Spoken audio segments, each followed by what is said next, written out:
Hi friends, welcome to Basar Vihari. మనం ఇప్పుడు నిర్మల్ జిల్లా లోకేశ్వర మండలం బ్రహ్మేశ్వర గ్రామంలో ఉన్నాం. శ్రీ సరస్వతి సత్యానంద స్వామీజీ గారి మఠం వద్దకు వెళ్ళుదారి ఇదే. అక్కడనే బ్రహ్మేశ్వర ఆలయం కూడా ఉంది, చూద్దాం.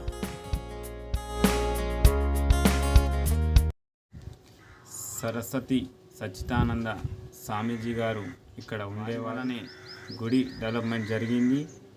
అయితే ఇక్కడ ఉన్నటువంటి దేవాలయాన్ని ఎవరు పట్టించుకోకపోవడం వలన ఇక్కడ ఉన్న దేవాలయం ఒక గ్రామం నుంచి మరొక గ్రామానికి వెళ్ళడం జరిగింది. ఇక్కడ దేవాలయం ఉంది, ఎందుకు పట్టించుకోవడం లేదు అని వాళ్ళు చెప్పడం జరిగింది. గారి నుంచే ప్రచారం జరిగింది.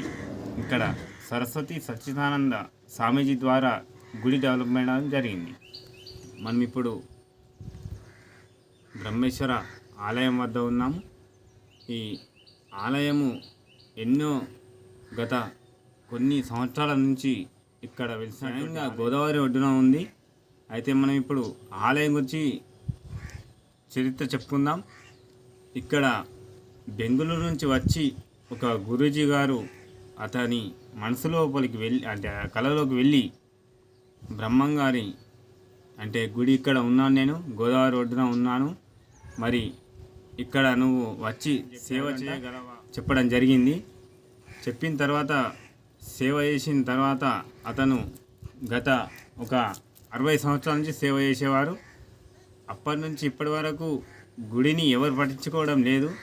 కాబట్టి కొన్ని రోజుల 3 సంవత్సరాల కిందటనే గుడిని అభివృద్ధి చేశారు. ఆ గురూజీ గారు ఇప్పుడు లేరు, ఎందుకంటే అనారోగ్యంతో మృతి చెందడం జరిగింది. మొత్తం గ్రామస్తులనే గుడిని మళ్ళీ అతని సమాధిని ఇక్కడ కట్టించడం జరిగింది. ఇప్పుడు ఇక్కడ అతని శిష్యుడు మాత్రమే ఉన్నారు. ఇక్కడ ఒక గోశాల కూడా ఉంది.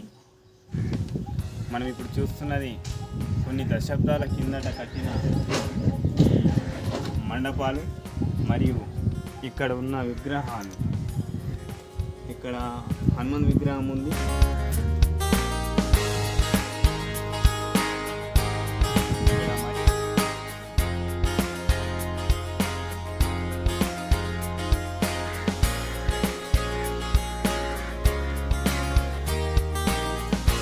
ఉన్నటువంటి శిల కాకతీయుల నాటిది, అప్పట్లో చెక్కబడింది.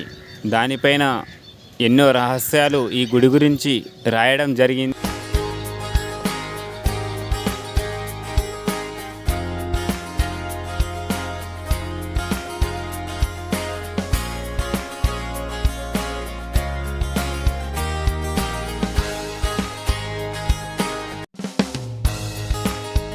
చూడండి, ఇప్పుడు మనం బ్రహ్మేశ్వర ఆలయం నది ఒడ్డున ఉన్నాం. నది ఒడ్డున గల బ్రహ్మేశ్వర ఆలయం లోపలికి వెళ్దాం. బ్రహ్మేశ్వర ఆలయం లోపలికి వెళ్తున్నాం.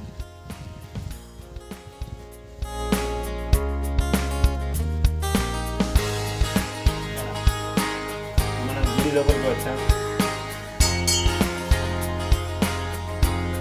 గుడి లోపలికి వెళ్తాం. ఇక్కడ 3 దేవతలు ఉంటారంట. ఆ 3 ఎవరంటే బ్రహ్మ, విష్ణు, పరమేశ్వరుడు. 3 దేవతలు ఉంటారట విగ్రహాలు. మనం చూస్తున్నది ఇప్పుడు లోపల గేట్ లాగేసింది. గేట్ లాగేయబడింది. పొద్దున అభిషేకం చేసి గేట్ లాగేసేస్తారట.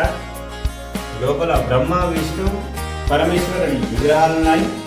మనం చూస్తున్న దేవాలయం అతి పురాతనమైన దేవాలయం కట్టడం జరిగింది. పాత పురాతన దేవాలయం.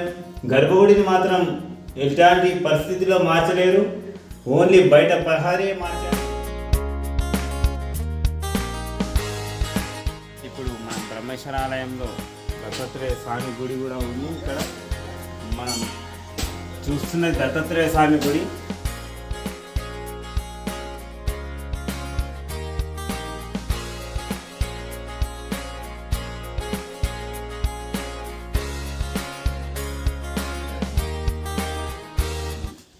ఇప్పుడు దుర్గామాత దేవాలయం దగ్గరికి వచ్చాం, దర్శించుకుంటున్నాం.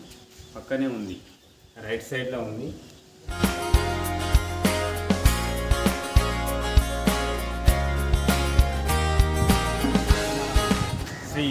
సచ్చిదానంద సరస్వతి స్వామీజీ గారి సమాధి దగ్గరికి వెళ్తున్నాం. విగ్రహాన్ని కూడా చూద్దాం రండి. స్వామివారి విగ్రహం ఇది. సరస్వతి సచ్చిదానంద స్వామీజీ గారు ఇక్కడనే ఉండి ఆలయానికి అభివృద్ధికి పాల్పడ్డాడు. స్వామీజీ గారు దర్శనం చేసుకున్నాం.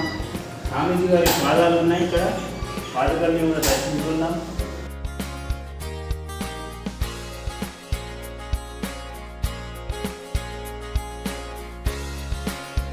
మనకు కనిపించేది స్వామీజీ గారి సమాధి పైన విగ్రహం కట్టడం జరిగింది.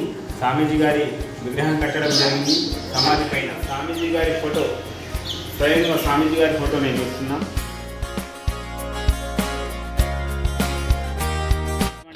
మరొక శివలింగం ఉంది మర్రి చెట్టు కింద, అది కూడా మర్రి చెట్టు కింద ఉంది శివలింగం. దర్శించు.